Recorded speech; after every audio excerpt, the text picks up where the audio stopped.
It's beginning to look a lot like Christmas. Oh, let's review. We'll analyze the scene. Sounds holly jolly to me. Before it's over, let's begin. Bum. Bum. That's right, folks. Since the Christmas season is upon us, we thought the way to celebrate and get into the holiday spirit would be with some holiday reviews. 6 to be exact. Selected and arranged for your Yuletide pleasure. So, silver up those bells, light the multicolored lights, and go out and build a snowman as we engage in some Seasonal seasonal shenanigans. And Dragon, it's a Christmas miracle. We have a Again? good Christmas story sequel. Get out of town. You're talking crazy, man. You should be committed. I honestly wouldn't even have believed it myself in the first 20 minutes or so, as you know. It really is a Christmas miracle. Okay, so yeah, folks, tonight we're talking A Christmas Story Christmas. Dragon, do you know who the only actual big YouTuber who's talked about this movie is? Who? Brad Jones, of all people. Well, I can't say I'm surprised on that He front. did a 4-minute review of it, and that's basically the only person that's higher than our tier of YouTuber who's covered this movie. So darn it, Dragon, we have over 1,000 subscribers. We're gonna spread the word, because here's the thing about this movie. I feel like people have every right to be skeptical about this thing. I was very skeptical about this thing. I'm like, yeah, they're bringing back the original cast, all right, but you know what? Dragon, as you know, I feel like A Christmas Story in its own right, it's a really solid Christmas movie. I wouldn't personally put it in my all-time greatest Christmas movies of all time pantheon. That's just me. I would probably put it in, it's like an A-tier Christmas movie. You know what I mean? It's not like an all-timer for me, but I certainly see the appeal, but at the same time, I'm definitely one of those people who, the pop cultural overexposure of it has, I'd be lying if I said it soured me on it just a little bit. So I was walking into this thing very skeptical, as you know, Dragon, and I'm not going to lie, the first 20 minutes or so, I was not feeling it. You know what broke me, Dragon? You know what caused me to send you that text of I'm really not feeling this. This is just a bunch of member berries. What? It was him finding the bunny suit in the attic. Really? That's like a very small, come I know, on. but That's. Dragon, you have to understand, I was worried the whole movie was going to be like that. Eh, Remember the bunny suit? they kept those Remember the minimal. lamp? Remember the Red Ryder BB gun? Obviously, the movie is not like that, and I commend it for that. Here's the thing. I feel like this movie is, I kind of put this movie in the same vein. This is going to sound like a weird comparison. Just go with me on it. It's kind of like a little bit of a Mary Poppins Returns in that it essentially is almost a reboot of it's basically capturing the same story beats as the first one, but from a new generational perspective, and also it's not beat for beat, but I would certainly say the DNA of the plot and kind of the all the structure of the plot is essentially the same. The only difference is what we're actually doing in those beats. And that's kind of why this movie sort of reminded me of Mary Poppins Returns, just in the structure, where Mary Poppins Returns, it's the same thing, where it's, essentially that movie is a rehash of the first movie, but the stuff that it does new, in my opinion, is done really well. It's the same thing here, I think. I quite enjoyed this movie after this movie kind of got settled into itself. And I'm not gonna lie, Dragon, the ending did hit me. It really did. Mm-hmm. I saw I saw the final beat of where we leave off the tie into the first movie. I saw that coming a little while off, but oh my god, what we do with the old man and the Christmas presents under his tree, we'll get there. But god damn, that I felt that, bro. So go ahead. What's your piece on this? Yeah. So, yeah, I mean, I think collectively we all either love or are sick of, not that it's bad, but just kind of sick of the beloved film, A Christmas Story. You know, you either love it or you're kind of sick of loving it to a degree. Right, right. Um, yeah, I mean, we saw, we saw, or at least we kind of we glimpsed, through slitted eyes, or like kind of through like fingers over our eyes, or more accurately, the like the sequel, the I've never directed video. watched it. I don't know about you. I don't have the guts Well, to. that's why I said through the fingers, or at least we've seen reviews of it. Right, So right. that's about as much as we're gonna see of that thing. So we've glimpsed the sequel, the direct-to-video sequel, A Christmas Story 2, or I'll something tell you what along I those am lines. interested in going back to. I am interested in going back to the sequel that they did back in the day. That's Hmm. actually like, in canon, but I not a Christmas movie.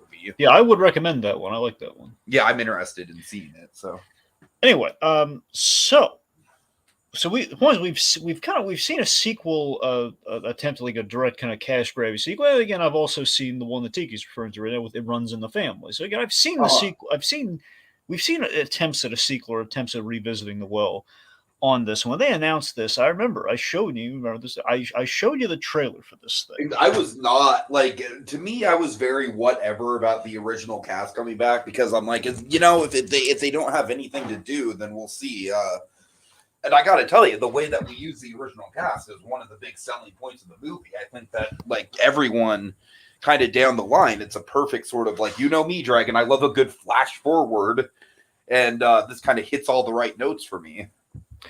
Yeah, and I mean, so I saw that trailer. I was really it polarized me because on one side it's like, hey, we got Ralphie and the gang back, and Billingsley. I know Billingsley is a cool guy. I really do like Peter Billingsley. And it's like he's back, and he looks like it looks, hey, we're missing the key element. We kept trying to say, and here's like Ralphie's teenage years. I don't give a crap about Ralphie's teenage years. I don't need to see that because it's not going to be the same as when he was a kid. Right, right. But this again, there's kind of a story here. But regardless, I'm looking at this and I'm seeing like a few like kind of gags, like, oh man, it seems like we're it's trying to like, hey, and here's something Christmassy that's not the original. But again, if it's kind of it's in an impossible position of how much of this movie is going to be rehash and how much of the movie is going to be we have no ideas, but we want to just slap a Christmas story on it. So there's all the risk in the world of this just being purely a cash grab like that direct-to-video sequel, which did not make much cash. And but then again, we after all we are in the days of the nostalgia imperative with films and television right now. Like it's kind of it's a blessing, but also many times a major curse. So there was absolutely a fear of should we ultimately I'm seeing like this is announced and you're thinking like, oh man, shouldn't we just do like an ET ad instead of like all the series and features we're doing now, like revisiting the well? Let's do like the 5 minute, very well produced Although on ad. that note, that I would take a full ET sequel in that style in a fucking second if it was done right. I know it's kind of weird how that works out because I think so many things need the ET treatment. Yet that again, that was so well done with ET. Kind of like, could we go back to the well? Could we? Can I expand that to 90 minutes? If it's done in that style, I don't see why not. Honestly, Yeah.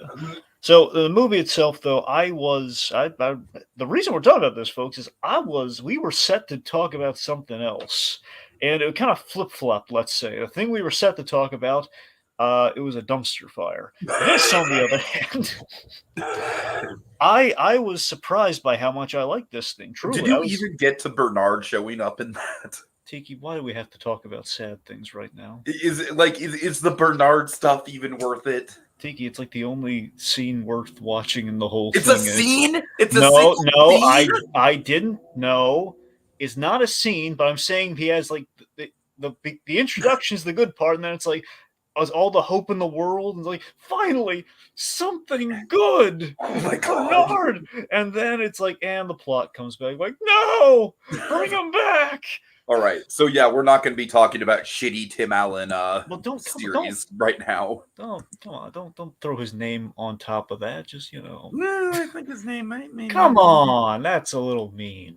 Yeah, well, his political views are a little. Okay, that's it. Come on, man. Don't throw beliefs. All And right, everything I'm in there. sorry. I'm just. Anyway, point being, I watched this. I was surprised by how much I liked it. It was. I think it's better than it has any right to be. Truly, I do. Mhm. Which was ultimately was like it was kind of the tipping point. We really, for better or for worse, we got to talk about this thing. It ain't perfect. I'll say that it ain't perfect, but it is pretty good, and it's a solid follow up. Which I mean, of all the movies you could do a follow up to, I mean, like a Christmas follow up to, this movie it seems like the impossible mountain to climb, and yet Peter Billingsley, he put on his earmuffs, he bundled up like Randy, and he climbed that mountain. And look at him on that mountain. Doesn't he look pretty? Look at him on that ramp. Yeah, don't go down the ramp. Okay. So Dragon, I'm willing to bet with all the returning cast members, this probably has something of an interesting backstory to it. I can only tell you so much about the backstory. What's Uh-huh. really interesting is some of the people behind this movie. So, Okay. I can only ascertain this is just that HBO Max, they wanted a holiday draw, and I have to assume last year, much to my chagrin, we talked about 8-Bit Christmas, which essentially is a Christmas Oh. Story ripoff, and you're thinking it's supposed to be a Jingle All the Way ripoff, which is what I wanted. That movie had like maybe 3 good moments in it. Possibly, quite possibly, yes. Most of which centered around the game things of it all, not really the movie itself. So I don't know how much. Right, yeah. Anyway, so that's the thing. So I have to imagine, like, basically in streaming right now around the holidays, the teeth come out in terms of, no, we want the big Christmas draw. No, we want the big Christmas draw of like what people are going to be streaming around the holidays by the cozy fire with the cocoa and the marshmallows and the whole 9 yards. Well, I know one thing. I think that Netflix had a really awesome strategy with we're gonna give Knives Out to like 500 screens for a week, and then we're gonna pull it for a month. Like I gotta tell you, Dragon, that worked on me. I heard the hype for the Knives Out sequel, Glass Onion, and I'm really looking forward to checking that out. So it is indeed. We are still in the midst of the streaming wars. Well, be across the board. I think, with the exception of maybe Amazon. I mean, if they do, they very rarely do it. I mean, all the other streaming networks have like Christmas movies that come out, or Christmas shows and/or movies that come out around the holidays that are in competition with each other. Mm. Like Disney had Hawkeye last year, and this year, well, previous years we had like The Night Before Christmas, and we had Oh, Christmas I love The Chronicles. Night Before Christmas. Yep, we have I rewatched it a few. I You know rewatched. me. I rewatched it either Tuesday or last week. Oh God. Oh, it's so good. It's such a good comfort movie. Point being, you have to wonder. It's like, okay, why do it? It's like, hey, what? It's like, hey, let's do a sequel, but let's do something that instead of doing like a sequel that's just going to be purely a cash grab, let's try and get like it's kind of the draw we can have, and there's the other sequels did not have. Where did the other ones go wrong? Well, they didn't have the original cast come back, so hey, Peter Billingsley. So apparently, I don't know if you've ever heard about this. Peter Billingsley, Vince Vaughn, and Jon Favreau. They're a trio of buddies. They are the bestest buddies in the world. No, I did not hear about it. I knew about Vince Vaughn and Jon Favreau, but I did not know he was involved. Yeah, it's a trio. These three guys are always. Okay, that's delightful. Maybe not always on the same projects all the time, but the majority of things they will either be on one, like at least two of these three will be on each other's projects. Uh-huh. Either basically directing, producing, or starring in each other's movies a lot. So, like, for example, Peter Billingsley, he was in Iron Man and Spider-Man: Far From Home. He's in the MCU. Hmm. He plays one of the he plays famously the scientist in the Tony Stark built this in a cave. Okay. He's the scientist. He's the guy. He's the guy with the mustache that Obadiah Stane is yelling at. He's the lead scientist who comes back with Mysterio in Far From Home. Anyway, so and he's also an elf. The point being, he works him in little roles here and there. Peter Billings has been around, but he kind of eased off the spotlight, and he mainly did producing and then eventually directing. Mm-hmm. So yeah, I imagine the studio was like, okay, well, Christmas Story obviously is like the biggest draw around the holidays. People, whether they like it or not, are at least watching it once a year, once this time of year when it's on. Speak for yourself. I'm saying when it's on infinitely, you can't like avoid like at least catching a glimpse of it, right? I try my best to avoid television unless I'm watching Survivor with my grandparents, Dragon. All right, I'm talking the worst comparison for my point here. Anyway, regardless, so they got I have to imagine. So they have the director on this, Clay Kaitis. Now, Clay Kaitis, he directed Christmas Chronicles. Oh, okay. So they had the Christmas Chronicle guys, and again, I have to assume that's them poaching talent from the other from this whole Christmas streaming war. It's like, hey, let's poach some talent from like everyone loved Christmas Chronicles. Not so much the sequel, though. The first one. Let's grab this guy. And Cadis here, he's an animator. He was an animator for Disney. He did a number of things. He started off as kind of like an in-between guy and stuff like Hunchback and Hercules, basically during kind of like that late 90s period at Disney. Then he went on to being a full-on animator and stuff like Frozen and Tangled, and now works on the Peanuts stuff. Cool. So yeah, so they get Cadis on this, they get Billingsley, and they're writing and they're doing the story and the writing on this, which I think is the big help to this film. By the way, the fact that Billingsley had a hand in the creation of this thing, he's producing it along with Vince Vaughn, who also produces this.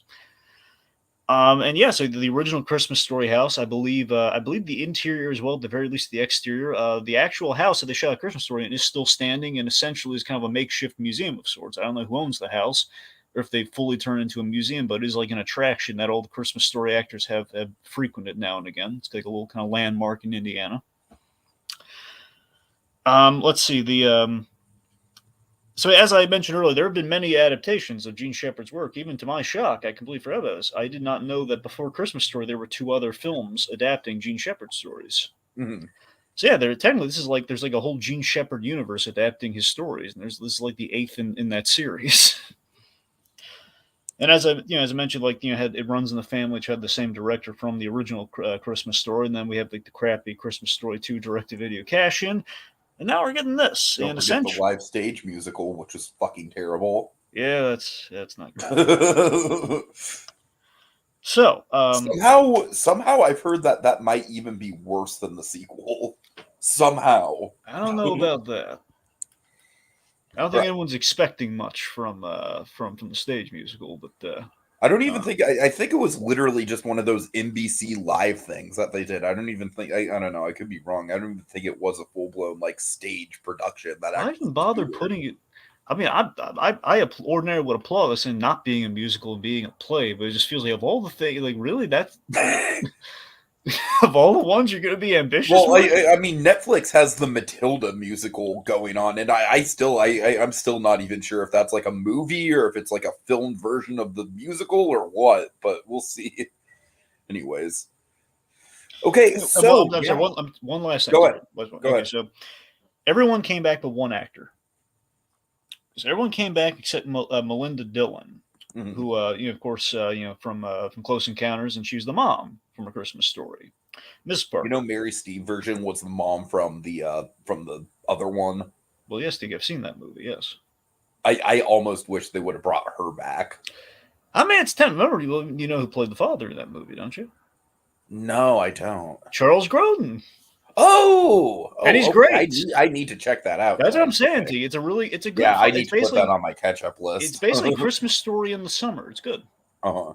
Anyway, point being, everyone came back but her, not because she's like, F this movie, I'm not coming back. It was that she'd been retired, and she's had retired from acting probably years back, and she just would not come back to it. So they got Julie Haggerty.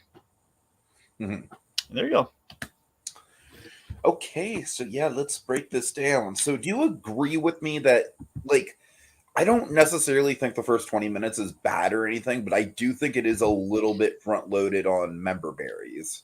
I mean, look, Tiki, with the member berries, it's like we took the berries, we baked it into a pie, and now and again, who doesn't like a slice of pie? Now and again. Fair enough. I don't know, Tiki, look this way. I think there are aspects of the movie that feel perhaps I think we make a lot of really great left turns in this movie, in which you go into this movie, part of you expecting, like, okay, and we're going to be, there's going to be, hopefully minimized as much as we can. There is going to be a little bit of that cash grabby, like, hey, Christmas Story, there's the lamp. I honestly think that the bunny suit was the most gratuitous thing. And that's what I'm saying. It feels and that's a compliment, because really, I feel like this movie could have very easily had, I feel like a good example of a subversion is the Santa in this movie is a wonderful Santa. So that's the thing. It feels like there are at least 2, let's just say a few, but let's just say mainly the big 2 that stand out. Obviously, you got the lamp and you got the money suit. 2 mandated things you have to reference with Christmas Story. And it's like, okay, they knew this. Okay, we have to reference it, but unlike the very little I do know about the direct-to-video sequel, it's like, okay, they had like a lazy, like, hey, and we're gonna do the bunny, but it's gonna be putting Randy in like a sailor suit. We're not gonna do that this time. As far as I didn't, wasn't there something involving a dog suit as well? I don't I feel like you I've seen Ralphie in a you dog suit or you something cringy like that. well, you might be thinking of Scrooge when Bill Murray was in the dog suit. I don't know. No, hold on, I'm gonna look it up, but go ahead. Anyway, my point is, it feels like, okay, well, we have to at least reference it somehow, but instead of like doing a whole thing like, okay, we're gonna work it into the plot and everything, it's like, okay, logically, this movie for me, what saves a lot of the member berries of it all is Oh, it's a there's a lot. reindeer suit. Okay, Okay, I'm sorry. Go ahead. is that there is a logic applied to everything. So if we're gonna have a reference, at least it's gonna make sense where to put that reference versus like jamming it into the story. Okay, he's in the attic, and the attic would have nostalgic things in it. What are we gonna have? Well, one part of the lamp that would have survived, the shade, because you can repurpose the shade, and the bunny suit, which is packed away because it was like a gift from Aunt Claire or whoever, and I gotta tell you, not showing the leg on the lamp was like honestly a stunning exercise in restraint. that's what I'm saying. It's Honestly. like it was buried in the backyard, which is where it belongs. Because Uh-huh. that was the most powerful, one of the big powerful scenes of that thing, where it's like you felt the sadness for the absurd, kind of. And I honestly think one of the most earned member berries in the movie because it is like probably one of my favorite scenes, and I love the build up, and I honestly think it's somehow like even more theatrical than the original is the triple dog dare. Okay, I will admit, I'm fine with the triple dog dare and how that comes back, but the sequence that gets us to the triple dog dare does feel that to me.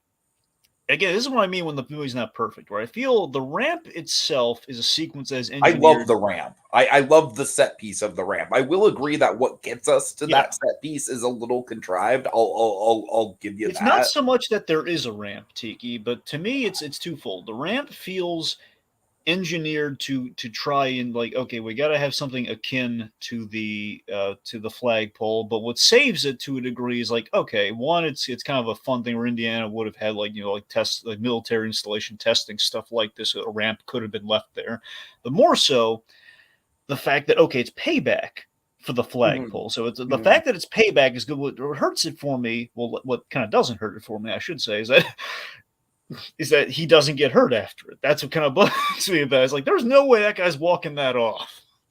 No, I feel you. I mean, even the sound design of the fall, it's like you can feel the I crunch. mean, Flick after the flagpole, his tongue's like bandaged up and everything, and he's like, I'm okay, that whole But you know who does get injured in this movie?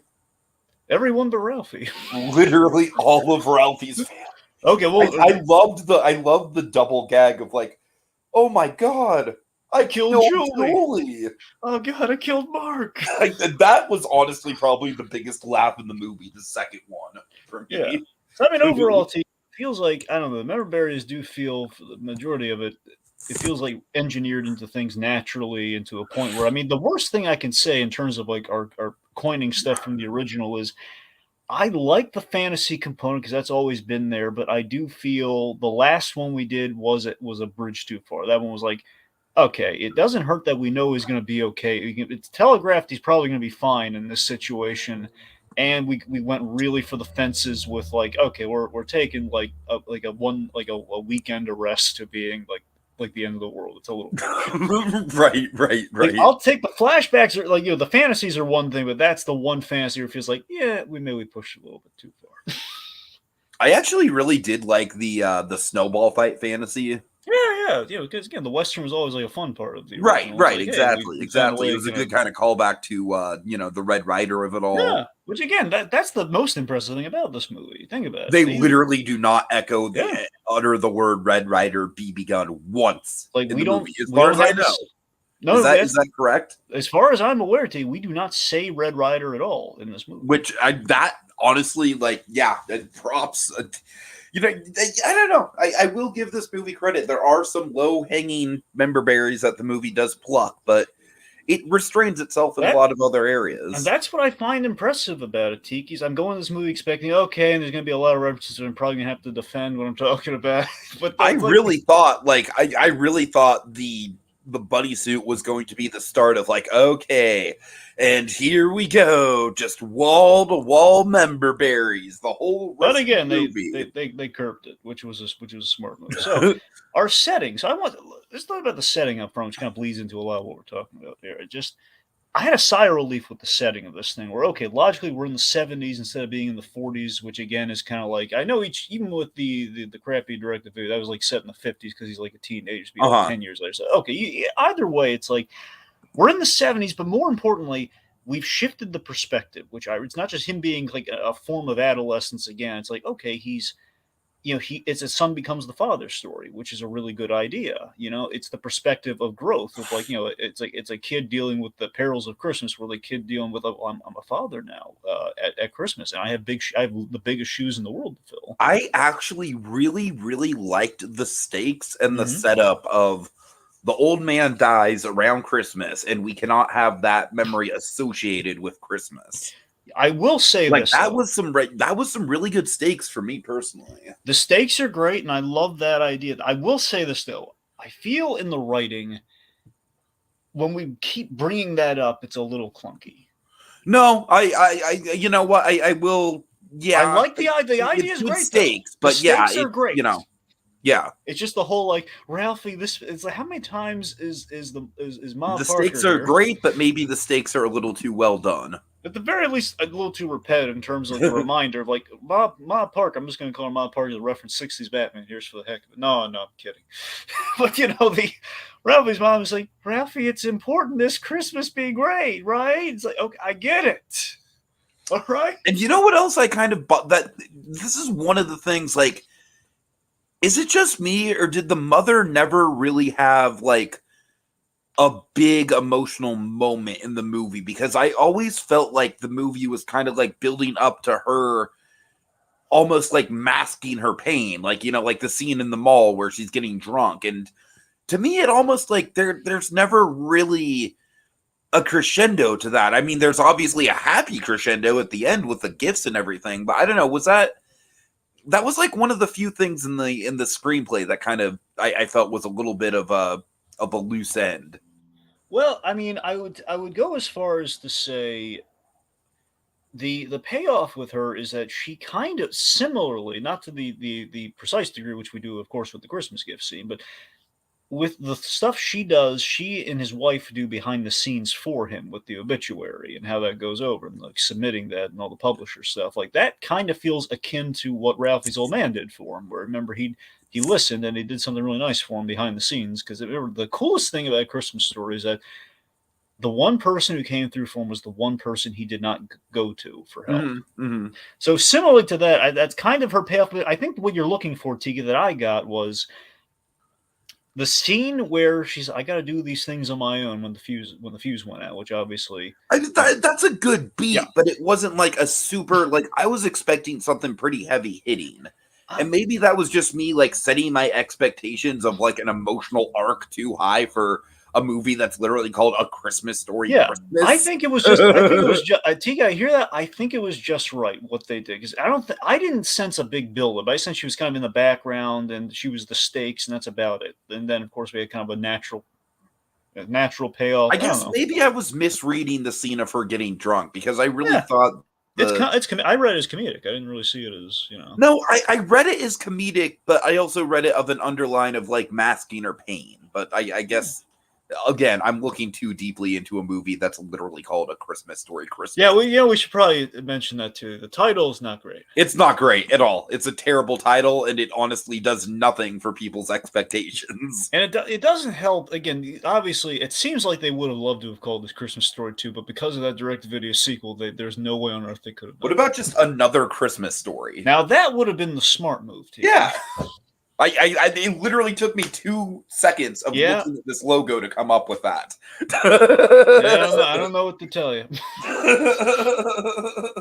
They wanted. What bothers me the most is that it even makes it hard to look up reviews of this damn movie, because you're just putting in 2 words, so the 2 Christmases cancel each other out. All you're gonna get is like reviews of the first movie. All right, so grown-up Ralph. Damn algorithms. All right, so growing up, Ralphie again for me was like the big like the reason I'm just watching this thing because like Peter Billingsley steps back into it. My God, doesn't he look great? Doesn't he look like Ralphie all grown up? Because he is You know what? Ralphie all. This is exactly why I want Short Round in Indy 5 so Me badly, too. Dragon. Yeah, I'm with you. Because I'm with you. I have no doubt that he would just absolutely slip into that role like a glove, just like this guy is. Let me tell you my favorite aspect of this movie, man, with older Ralphie. I just it's the fact that the narration and just the fun, adorable idea that he sounds like Gene Shepard now as Peter Billingsley as He grown up. does. He does, though. So it It's and trippy. as the movie, of course, as the movie utilized this perfectly at the very end with the trends, it flows seamlessly. No, seriously, this movie, like this, somehow this movie has a fucking Rogue One style ending. Yeah, it's great. Seriously, It's amazing. That's I love that. But I mean, also, I love the that is meta. never something I thought I would say about a Christmas Story sequel. But beyond that too, just with the fact that you have the cutesy thing. Oh man, he sounds like the adult narration now that he's the adult, so it kind of all meshes. But beyond that, it's the fact that there's the meta contextual element to it, where Ralph again the obviously the Gene Shepard stories essentially. I forget if the original stories like went with Ralphie's name. I have to assume they did. But those memoirs essentially were his life story. So ergo, Right. Ralphie is him. So basically, having Ralphie be a struggling writer is kind of like it's kind of inverting on itself. Where okay, Ralphie is he's this makes sense, and it's not just coming out of left field like okay, there's making him the Gene Shepard. No, it's that we spent time in the first movie with him writing that school project so we can get like all the adulation. Like, of course, his mother's going to see he got an A on this thing. She's going to give him the Red Rider. So we set up that Ralphie did put a lot in the writing and in his inner monologues, famously very erudite in terms of the communication of his phrasings and such. Mm. That's what the guy sounds like a writer, and we saw him doing some writing in the first movie, so this tracks and makes sense that he would grow up to be Gene Shepard. Totally. So I love that. The logic, man. I'm digging the logic in this movie. I got to tell you, Dragon, on a personal level, this movie is actually like, because I did have some like I went to school for creative writing. Like that's like the one element of college I actually excelled at was English. And man, goddamn it, the ending of this movie doesn't make me want to, pick up the writing again because it's been years, but I don't know, the ending again, this is like it's super sentimental and sappy, but the ending of this movie, it's like it's a small enough victory to be realistic and achievable for an average audience member. You know what I mean? Does that make sense? Yeah, a little bit. Like, just it's not like he's getting like a huge book deal or anything, or it's not like he's like a famous author or anything, but it's just a foot in the door, and that really struck a chord with me. I don't know. Do you know what I'm saying? I mean, I think I do. He just wants to be published. He's not really looking for like he's writing the next great American novel, which ultimately he does create. Oddly enough, he's not aware of it. But yeah, he just really wants he wants like a step in the right direction to get more gay. But basically, all he wants, and I think it's what you're looking at, Tiki. All he wants is to be able to take the career as a writer, which means he needs a publisher. Exactly. He's not looking And to that was literally. super meaningful to me as someone who is currently in between jobs and dreading ending up in the wrong job as my next job. That was a fucking super meaningful adult way to end his story out. I mean, it's the fact that I love how grounded it is. Where the fact that Ralphie has he kind of worked it out with his wife and family. That okay, look, I want to be here around the family. Which of course we they didn't say this in the movie. The implication is like okay, he's probably talked over his wife. And like I can be at home with the kids and everything, and be a writer if this goes well. And I wouldn't have to take an off show, take me away from the family and such. So if this works out, let's just take a year and let's scrounge the funds away so everything goes right, and I can actually not I can not have to go into the office and do this stuff, so I can explore this writing thing and have it pay off, and we'll be golden. We get to do what I love. Yeah.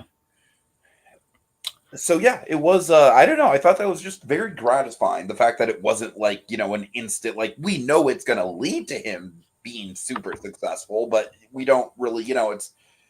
I don't know. I feel like I'm spending too much time on it, but that really did connect with me. So killing off the old man. The way we played the death of the old man. we played it so darn realistically, and it really that honestly that scene to me really struck a chord. Plus, they played the sad Christmas story music, which also helped. Yeah, I mean, it's crazy how, like first in the movie, we mentioned that the old man is still alive, and then we Mm-hmm. kill him. And That I didn't see coming. yeah, and I perked up. I was like, oh, I wonder who they cast as the old man. I knew like there's no way they recast Darren McGavin in this. Right, right, I yeah. was like dreading like, oh no. when that phone call came, I was gutted. And then it's like, again, these are the existential fears that I have, and now Ralph is going. This is the connect that I had. Why do you think I watch Survivor every fucking chance I get with my grandparents? Seriously. Always throwing the people on the island, the entitled people on the island. Well, I'm just saying that is my bonding with my grandparents. Yes, but it's like the dumbest thing to bond over. But I get it. No, it is not the dumbest thing to bond over. It's fine. It's not the dumbest. It's a silly thing to bond over. But I get it. All right. Anyway, point being, the let's see. So point being, we kill off the old man, and it just feels like for him it's just completely out of left field. And again, his marred Christmas, and he does not want that. As you said, he does not want that to be the memory of Christmas this year. To be like it's the year Grandpa died. No, it's not. It's not just the memory of Christmas this year. I mean, the literal stakes of this movie is the memory of Christmas, like moving forward for this family. Yeah, like Christmas will all be a sad time now. Like watch this. So and also again, this is like a huge we're striving to like really take a turn from the original story. We took a huge player from the original. Think about it. We took the biggest advantage from the original off the table for this movie. Everyone loves the old man. The old man was like the star. Darren McGavin was the heart of that movie. And it's like the question of like ultimately is why you can't really do a Christmas story sequel. At least you'd think in theory of like you can't do it without Darren McGavin. Are you nuts? Fragile. What are you gonna do? So it's like that's why it's been such an uphill battle. And again, Billingsley kind of took the task here. Like, okay, well, let's make that part of the story. You can't do a Christmas story without Darren McGavin. So, and again, there's a lot of love for the old man. Rewatching it, man, I tell you, it really does hit you that the old man was special in that, he did listen to people. He listened to Ralphie, he listened. And of course, the way he pays off here is the fact that even in his old age, he was still listening to people when they thought, oh, no, he's being funny and he's battling the radiator. And it's like, there's something there. Mm-hmm. Totally. So it's very much a passing of the torch story that makes sense, and again, logically would bring him back home again. And again, this movie is a love letter to Darren McGavin, and it's in the DNA of this. And you can kind of feel his presence in this movie in all the right ways.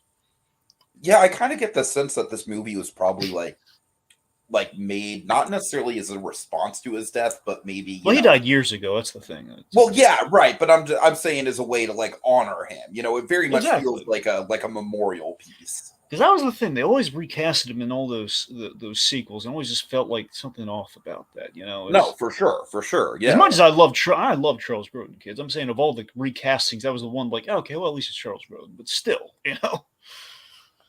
So, I already mentioned we already kind of talked about the fantasy component. I think we like it with the exception of maybe one fantasy, but. I mean, even that one fantasy, like, I will agree it goes, like, maybe a little too hard, but, like, it is over the top. Yeah, that's true, yeah. Yeah, it's also kind of funny, though. In the original, they cut a fantasy, which kind of made it, kind of as an Easter egg, kind of made its way into this movie, where originally there was going to be, like, a Buck Rogers kind of, like, space fantasy in the original movie, which they cut, and they went with the Western instead. They didn't go with the space toys. They went with the cowboys. Anyway, so that's why Ralphie's writing sci-fi stuff about other planets, like was it Neptune? Yeah, I think it was Neptune. I have to go back. I don't remember off the top of my head. Regardless, so the fact is, like, he's writing like extraneous sci-fi, probably as a nod to like that deleted sequence. It's kind of funny. So let's check in with the old gang. Do you want to wet your whistle? Let's go. Let's go to Flick's Tavern, man. Let's talk about our guys. Yeah, I do like that. I feel like the role is almost a little bit expanded from the first movie, and I like that a lot.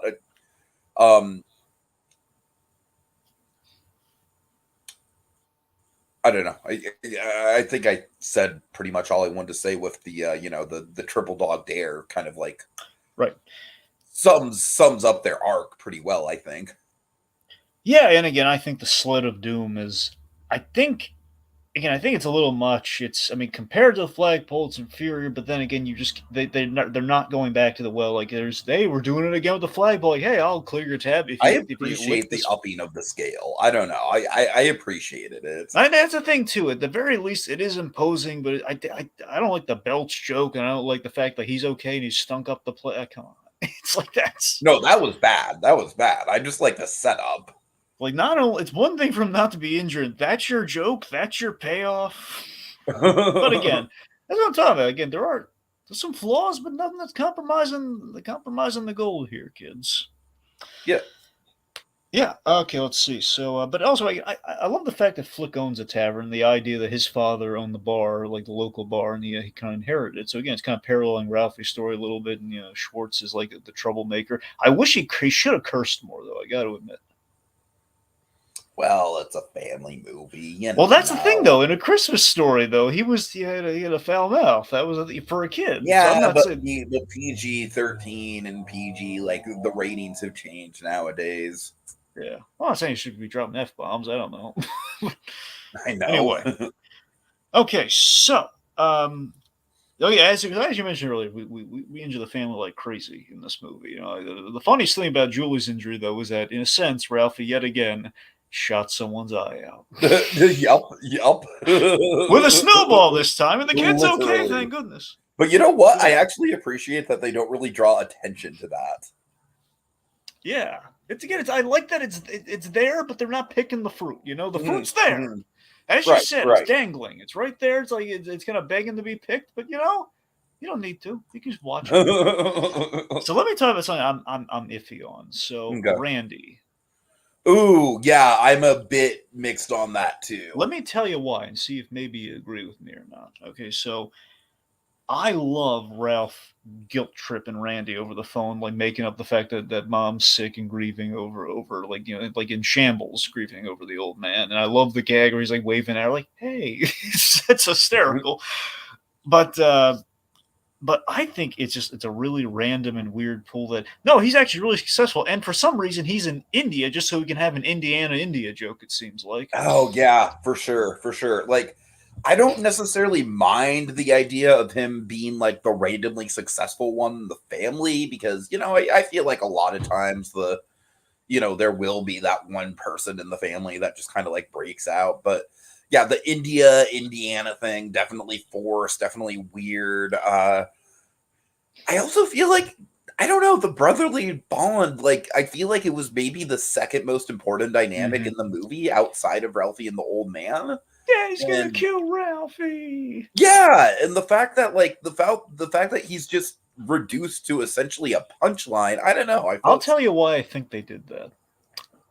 I think they wrote Randy out because I think they did it because again, if we put him in the movie, it's going to be nothing but like we're just going to like, oh, what are we going to do? We're going to wrap him up again. It's basically it feels like I'm of two minds because it feels So like yeah, this movie does like weirdly kind of avoid the member periods. So that's the thing. It just feels like they wrote Randy out because one, like, okay, we got to focus on Ralphie. We don't want to overstuff things, and we don't want to just like, okay, what?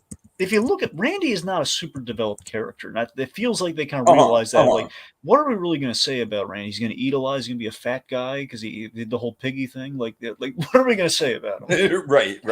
So that's the thing. I mean, it would be interesting if he became like a foodie or like a food critic or something. I think that'd be really funny, honestly. I could see that. Yeah. But that's the thing. Ultimately, it's like there's just not a lot of real estate with Randy. And I think they realized that, and they didn't. And plus, if they went the rich direction, it would not have worked because he could have easily lent. He would have bought the kids the gifts after they got stolen, which would not have worked.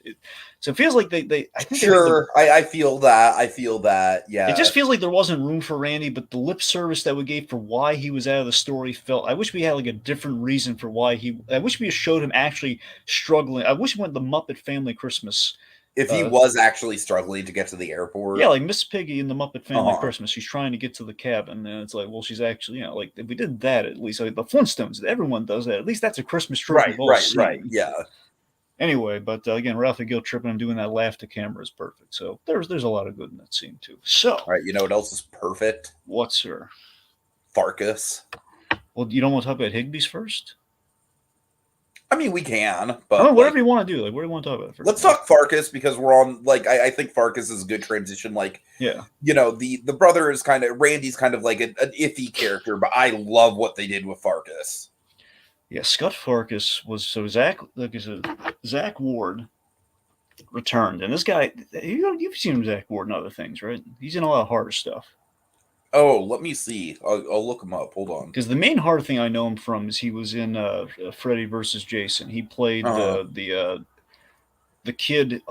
We kind of talked about this recently with the guy from who was on Bates Motel as one of the ancillary characters.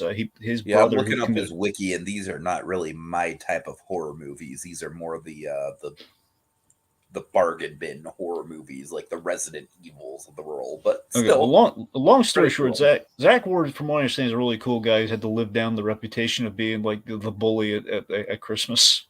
And he's so again, he's kind of like, imagine if a guy for years until this point kind of did not get the Cobra Kai treatment. So he's got a little like kind of a Bill Zabka vibe going on Sure, this guy. sure.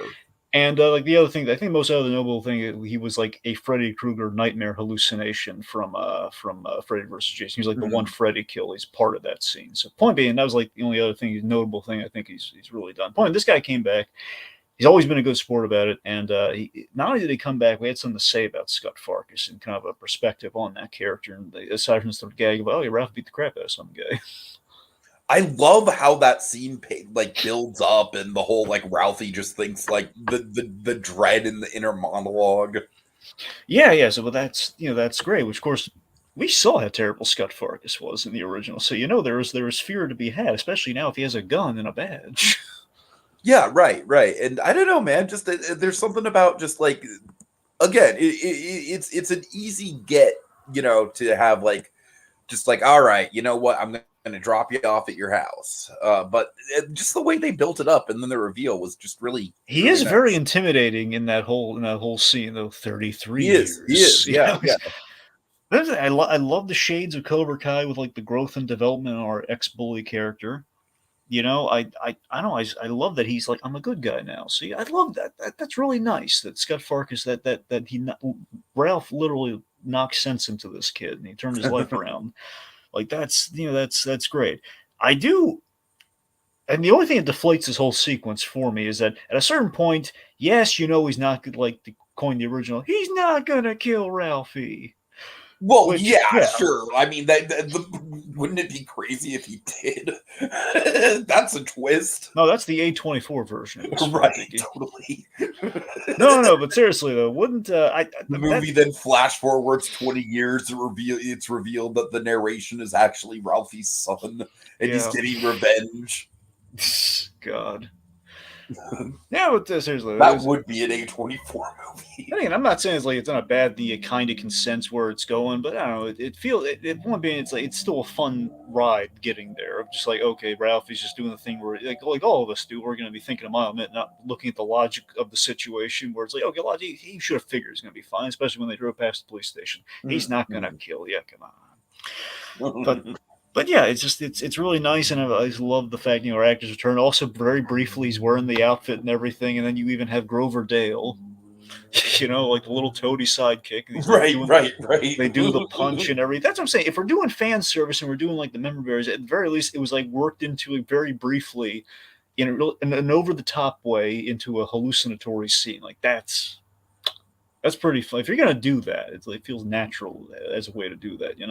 Sure, sure. And like we didn't engineer into apply. Like, okay, so how the heck are we gonna put Scott Farkus in that outfit? Well, this is the only logical way we can do that.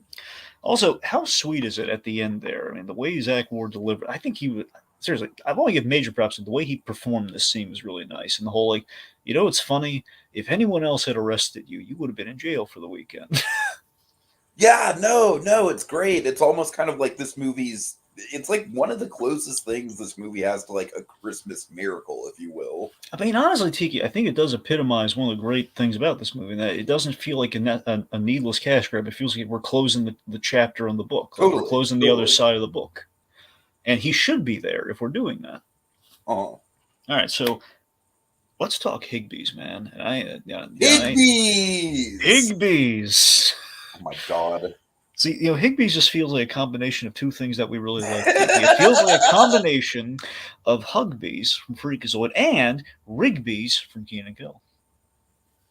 Oh my god. Yes. Yes. See, if there were a grocery store that basically every time you walked in you were greeted like a norm style, like Hugbees. Oh In Jesus. this case, Higbees.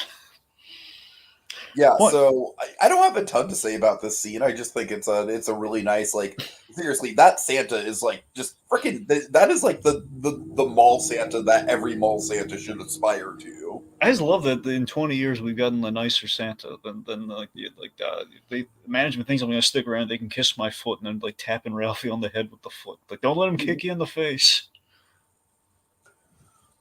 Um, and I do think the Christmas shopping stuff, maybe a little bit contrived. How we have to go to the hospital and the presents being stolen and everything. That's a little bit of a You contrived. got to admit though, you didn't see that coming, did you?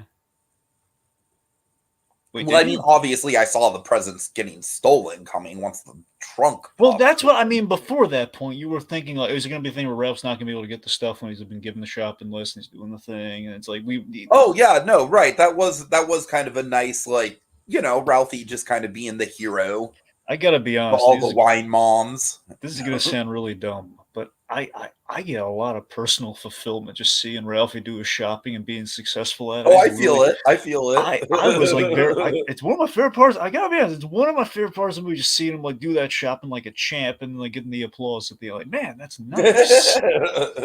And I love too. It's like what's so cute about this is that it's the other side that we didn't see from A Christmas Story, where it's like the gag was the appeal department was you come to the parade, so you see Santa Claus, the kids are all hyped up, and they go wait for him in line, which is going to be huge. While they're in line, it's huge.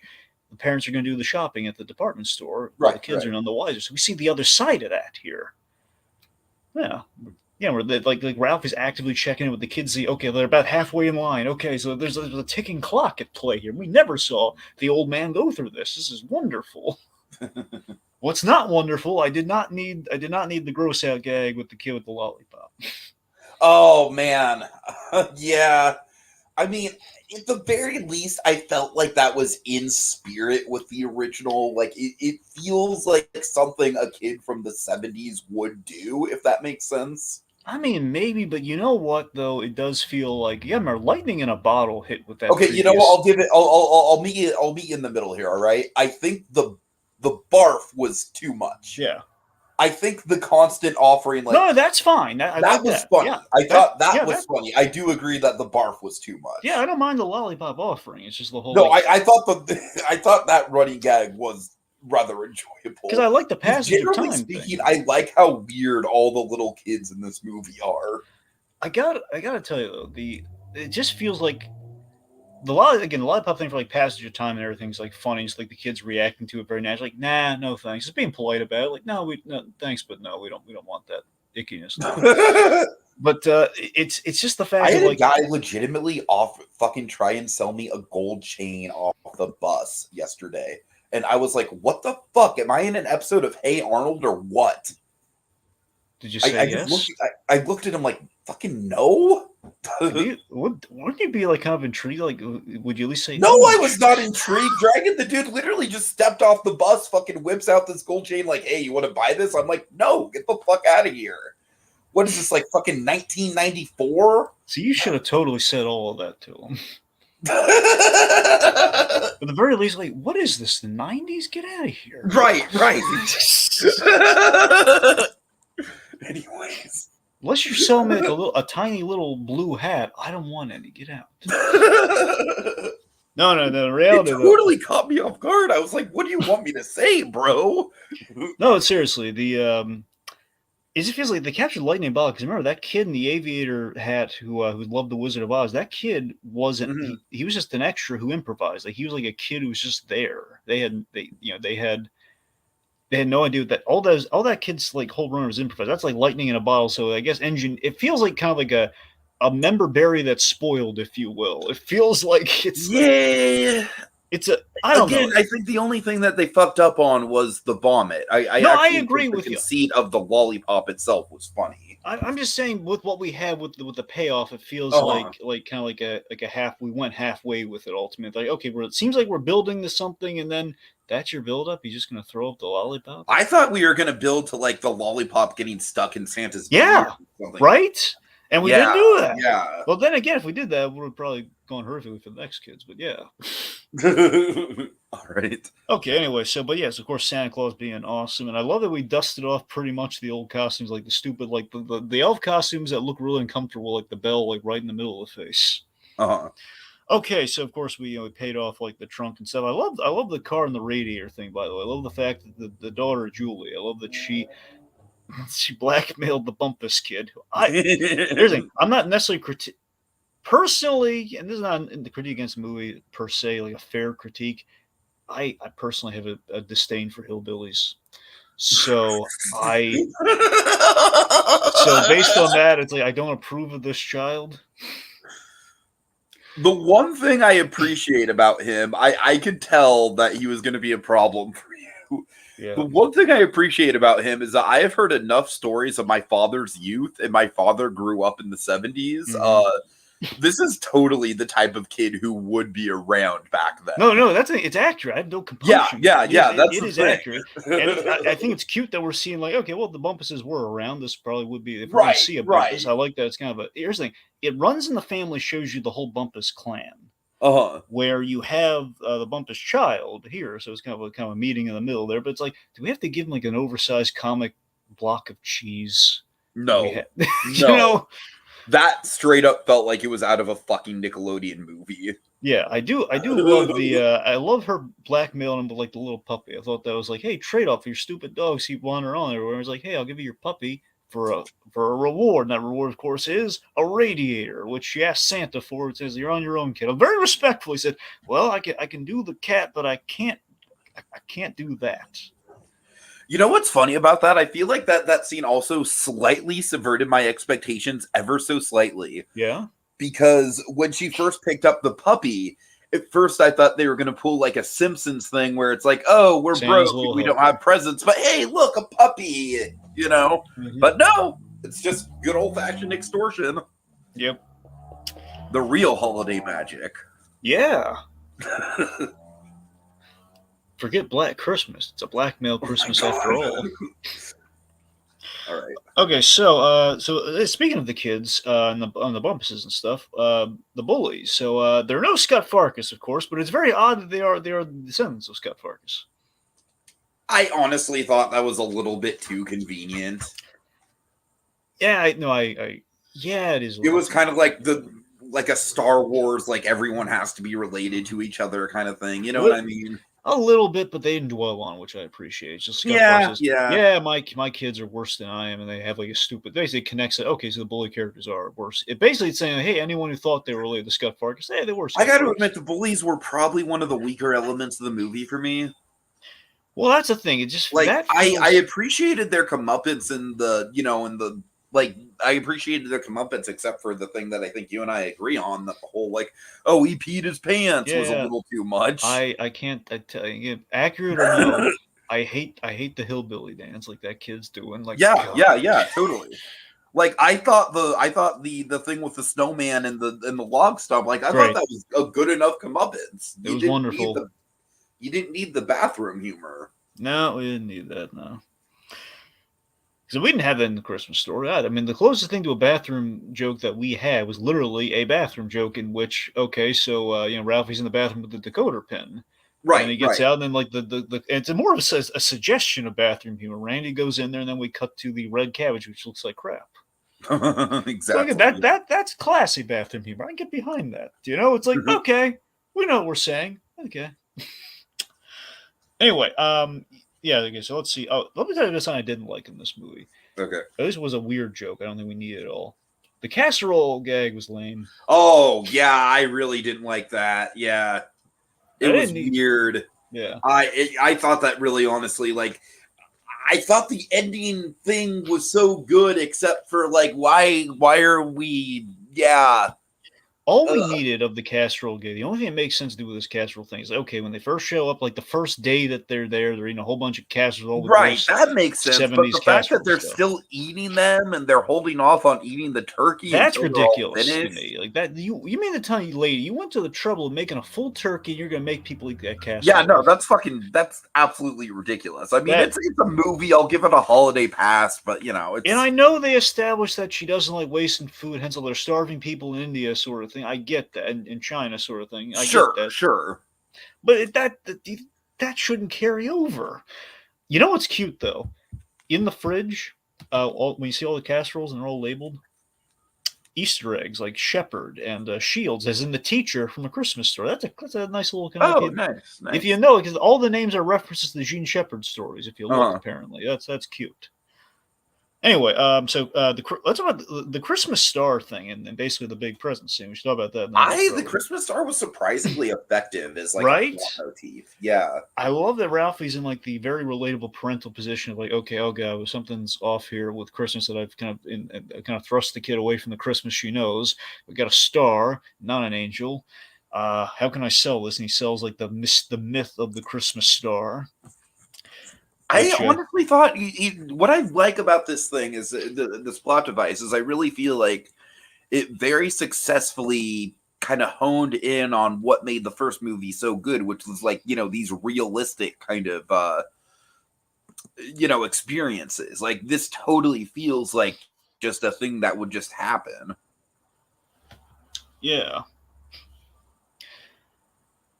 yep, yeah. I love that he kind of painted himself in such a corner when that star got destroyed. He was very much like, no, I'm gonna get another star.